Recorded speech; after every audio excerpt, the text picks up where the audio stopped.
वज़ीर आज़म शहबाज शरीफ वतन वापस पहुँच गए। रात लाहौर में क़याम के बाद वज़ीर आज़म सुबह इस्लामाबाद जाएंगे। वज़ीर आज़म शहबाज शरीफ की जाती उम्रा में सदर मुस्लिम लीग नून नवाज शरीफ से अहम मुलाकात होगी। वज़ीर आला पंजाब मरीम नवाज भी मुलाकात में शरीक होंगी।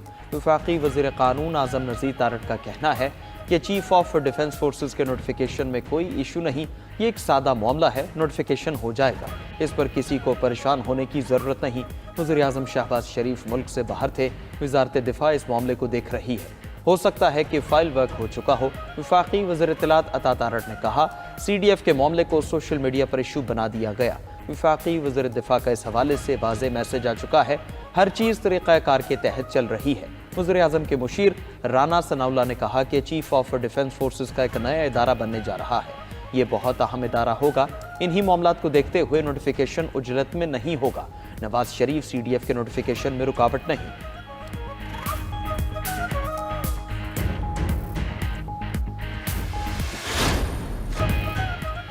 जुड़वा शहरों में हर किस्म के एहतजाज, रैली और जलसे जुलूस पर पाबंदी आयद। वफाकी दारुल हुकूमत में दफ़ा 144 नाफिज। जिला इंतजामिया के मुताबिक किसी भी गैर कानूनी सरगर्मी पर कानून फौरी हरकत में आएगा। उधर रावलपिंडी में भी दफ़ा 144 के नफाज का नोटिफिकेशन जारी। शहर में कल तक दफ़ा 144 नाफिज रहेगी। रावलपिंडी में पुलिस और दीगर कानून नाफिज करने वाले इदारों को हाई अलर्ट कर दिया गया। जिला इंतजामिया का कहना है कि दफ़ा 144 की खिलाफ वर्जी पर कानूनी कार्रवाई होगी। वज़ीर आला खैबर पख्तूनख्वा ने आज इस्लामाबाद हाई कोर्ट के बाहर एहतजाज का ऐलान कर रखा है। आज अडियाला जेल में बानी PTI से मुलाकात का भी दिन। अडियाला जेल के अतराफ मौजूद बाजार बंद रहेंगे। पुलिस ने घोर कपूर बाजार के ताजरों को बाजार बंद रखने की हिदायत कर दी। गिरदोनवाह में मौजूद तमाम निजी तालीमी इदारे भी बंद रहेंगे।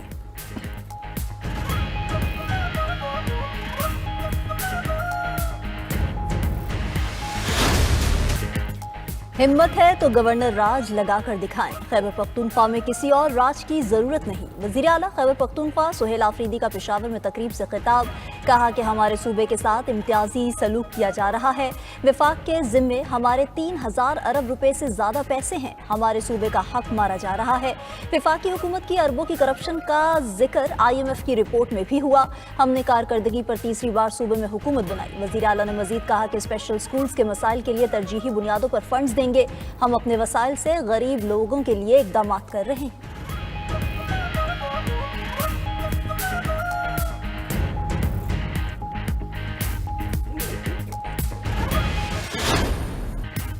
गवर्नर राज आइन का हिस्सा है, मार्शल लॉ नहीं।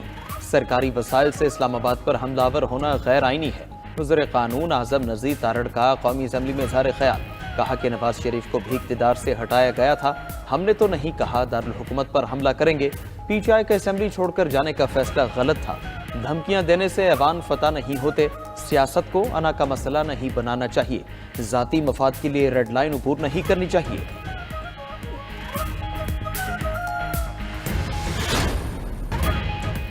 खैबर पख्तूनख्वा में गवर्नर राज का आप सिर्फ ख्वाब देख सकते हैं। गवर्नर राज की बातें करके गैर जमहूरी रवैया इख्तियार किया जा रहा है। रहनुमा PTI असद कैसर का कौमी असम्बली में इजहार ख्याल। कहा कि हुकूमत का खैबर पख्तूनख्वा के साथ सौतेली माँ जैसा सलूक है। चेयरमैन PTI बैरिस्टर गौहर ने कहा कि हमें कहा जा रहा है खैबर पख्तूनख्वा में गवर्नर राज लगाएंगे। गवर्नर राज की बातें चैमगोइयाँ हैं।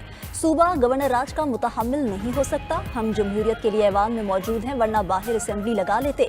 जमानत देते हैं PTI असम्बली पर कभी हमलावर नहीं होगी। इस असम्बली में क्या कुछ नहीं होता रहा सबको मालूम है। अवाम के वोट से वापस आएंगे और तरामीम को वापस करेंगे।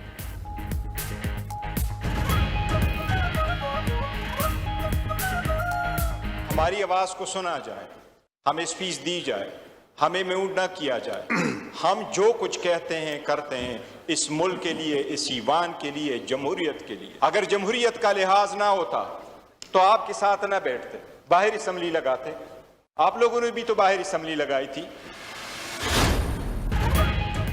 पार्लियामेंट पर हमले की बात करना नाकाबिल कबूल है। एक मेंबर ने अपोजिशन लॉबी में कहा वो चेयर तक जाएंगे, उन्होंने शौक पूरा करना है, जरूर करने। स्पीकर कौमी असम्बली सरदार याद सादिक ऐवान में इजहार ख्याल करते हुए कहते हैं ये भी कहा गया कि कौमी असम्बली और सेनेट की कार्रवाई को चलने नहीं देंगे। मैं हुकूमत और अपोजिशन को मिल बैठने का कहता हूँ। آپ کے لیڈر نے مجھے کہا ہندوستان سے بات کر لیں گے، آپ سے نہیں کریں گے۔ یہ میری ذمہ داری ہے کہ پارلیمنٹ کو تحفظ دوں۔ ریاست کے خلاف ایسی باتیں کرنا غیر مناسب ہے۔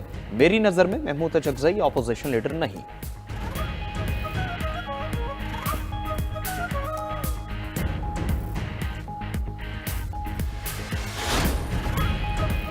جیل کی ملاقات اس لیے نہیں ہوتی کہ فوج کو بدنام کرو، جیل کی ملاقات قانونی مشاورت کے لیے ہوتی ہے۔ وزیر اطلاعات عطا تارڑ کا قومی اسمبلی میں اظہار خیال، کہا کہ پی ٹی آئی دور میں نون لیگی رہنماؤں کو جیلوں میں بھیجا گیا۔ پی ٹی آئی کا لیڈر کہتا تھا نواز شریف کی سہولیات ختم کروں گا، ہم نے پی ٹی آئی دور کی تلخیاں برداشت کی ہیں۔ پیپلز پارٹی کے رکن اسمبلی آقا رفیع اللہ نے کہا پارلیمنٹ پر حملے کے محمود اچکزئی کے بیان کی مذمت کرتا ہوں۔ پارلیمنٹ پر حملہ کرنا پاکستان پر حملے کے مترادف ہوگا۔ پارلیمنٹ کی لابی میں گفتگو کرتے ہوئے وزیر مملکت داخلہ طلال چودھری نے کہا کہ وفاقی حکومت گورنر راج کا اقدام نہیں اٹھانا چاہے گی، دوسری طرف والوں کو بھی سوچنا چاہیے، چیزوں کو اس حد تک نہ لے کر جایا جائے۔ بانی پی ٹی آئی سے ملاقات جیل مینول کے تحت ہی ہوگی۔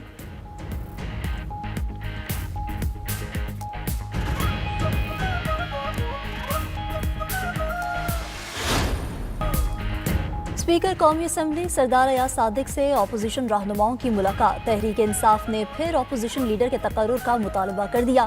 ملاقات میں chairman P T I barrister Gohar نے کہا کہ اپوزیشن لیڈر ہمارا حق ہے، جلد تقرر کیا جائے۔ جو الفاظ استعمال ہوئے غلط فہمی کا نتیجہ تھے، ہم پارلیمنٹ کا احترام کرتے ہیں۔ علامہ ناصر عباس بولے کہ ہم پارلیمنٹ پر حملہ آور نہیں ہوں گے۔ اسپیکر قومی اسمبلی نے جواب دیا کہ اپوزیشن لیڈر کے تقرر سے متعلق آئین اور قانون کے مطابق فیصلہ کروں گا۔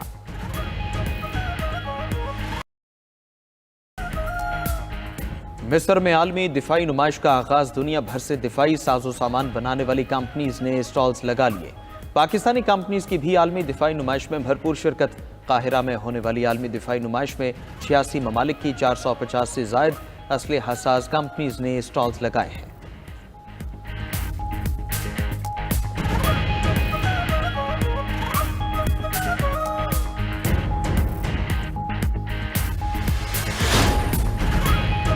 دنیا میں بڑھتی کشیدگی کے باعث اسلحہ ساز کمپنیوں کی آمدن میں ریکارڈ اضافہ۔ عالمی تحقیقاتی ادارے اسپری نے 2024 میں دنیا کی 100 بڑی اسلحہ ساز کمپنیز کی آمدنی کا ڈیٹا جاری کر دیا۔ رپورٹ کے مطابق اسلحہ ساز کمپنیز نے ایک سال میں $679 ارب کمائے۔ فہرست میں ایلون مسک کی کمپنی اسپیس ایکس بھی شامل ہے۔ 2024 میں امریکہ کی 100 میں سے 39 کمپنیز کی آمدنی $334 ارب رہی۔ روس یوکرین جنگ کے باعث یوکرین کی دفاعی انڈسٹری کی آمدنی میں 40% اضافہ ریکارڈ ہوا۔ ٹرمپ نے وینزویلین صدر نکولس مادورو سے فوری ملک چھوڑنے کی وارننگ دے دی۔ امریکی میڈیا کا دعویٰ، کہا کہ صدر ٹرمپ نے وینزویلین صدر کو سخت الٹیمیٹم دیا۔ کہا کہ وینزویلین صدر فوراً استعفیٰ دیں تو انہیں محفوظ انخلاء دیا جائے گا۔ ان کی اہلیہ اور بیٹے کو بھی محفوظ انخلاء کی اجازت ہوگی۔ صدر مادورو نے اپنے تمام ممکنہ جرائم پر عالمی معافی کا مطالبہ کیا۔ مادورو نے مسلح افواج پر اختیار برقرار رکھنے کی بھی شرط رکھی۔ امریکہ نے وینزویلین صدر کی شرائط کو تسلیم کرنے سے انکار کر دیا۔ اسرائیل کی غزہ جنگ بندی کی مسلسل خلاف ورزیاں جاری۔ صہیونی فوج کے رفح شہر میں حملے سے مزید 4 فلسطینی شہید، متعدد زخمی۔ اسرائیلی حملوں سے خان یونس میں کئی گھر تباہ۔ اسرائیل کا گزشتہ ہفتے میں 40 سے زائد حماس جنگجو شہید کرنے کا دعویٰ۔ دوسری طرف غزہ میں اسلامک یونیورسٹی میں 2 سال بعد تدریس کا عمل بحال ہو گیا۔ اسرائیلی بمباری سے یونیورسٹی کو شدید نقصان پہنچا تھا۔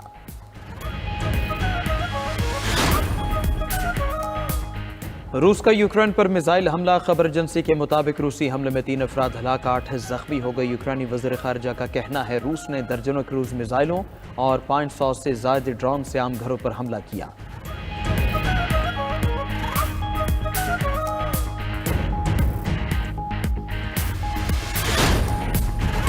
ایشیائی ممالک میں بارشوں اور سیلاب سے 1140 سے زائد ہلاکتیں۔ انڈونیشیا، ملائیشیا، تھائی لینڈ اور سری لنکا میں ہر طرف تباہی کے مناظر۔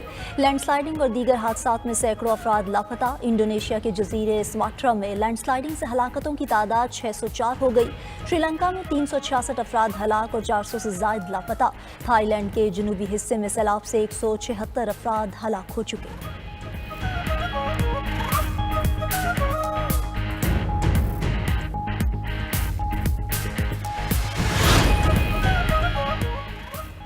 समुद्री तूफान दितवा ने भारत में भी खतरे की घंटी बजा दी। तमिलनाडु और आंध्र प्रदेश के साहिली इलाके से तूफान टकराने का इम्कान।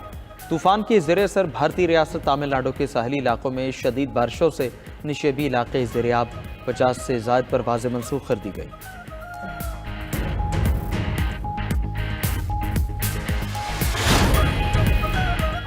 बिटकॉइन मार्केट क्रैश कर गई। बिटकॉइन की कीमत में 5% की बड़ी कमी रिकॉर्ड। एक बिटकॉइन की कीमत $90,000 से भी नीचे आ गई। सरमायाकारों में खलबली मच गई। बिटकॉइन की कमी के बाद अमेरिकी स्टॉक मार्केट्स में भी मंदी का रुझान रहा।